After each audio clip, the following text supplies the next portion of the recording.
องค์เสด็จลงมาในภาพพระโพธิสัตว์ทุ่มเททำสารพัดเพื่อปัดเป่าทุกภัยราษฎรปานิธา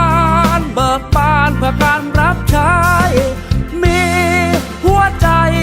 เต้นรำเพื่อเราทุกค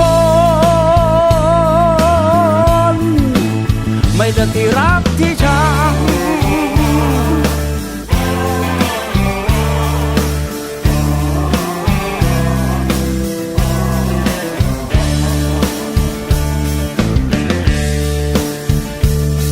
พระองค์เสด็จแดนใดนำไปถึงการพัฒนา 4,000 โครงการทั่วลามิได้แสวงหากลับคืนดังแสงเดือนเด่นดาวในน้ำพระจันทร์ดังแสงตะวันส่องนำชีวิตนุ่นเนืองพระราชาโพธิสัตว์เป็นพระราชาพระองค์เดียวในโลกมาประดับทุกโศกบนแผนที่ประเทศไทย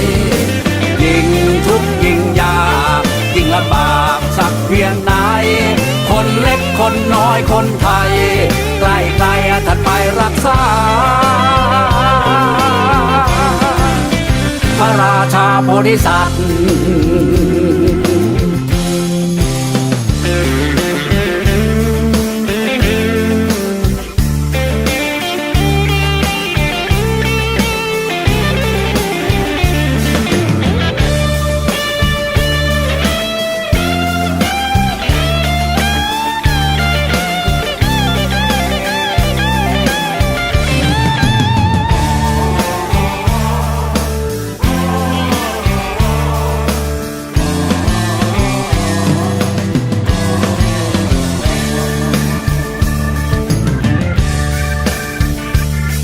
ดุจดังเจ้าแม่กวนอิมพระอวโรกิเตศวรฟังเสียงคนทั้งมวลด้วยเมตตามหากรุณาอัปปมัญญาบำเพ็ญเพียรโพธิสัตว์พระราชดำรัสตรัสไว้เป็นสักขีพยา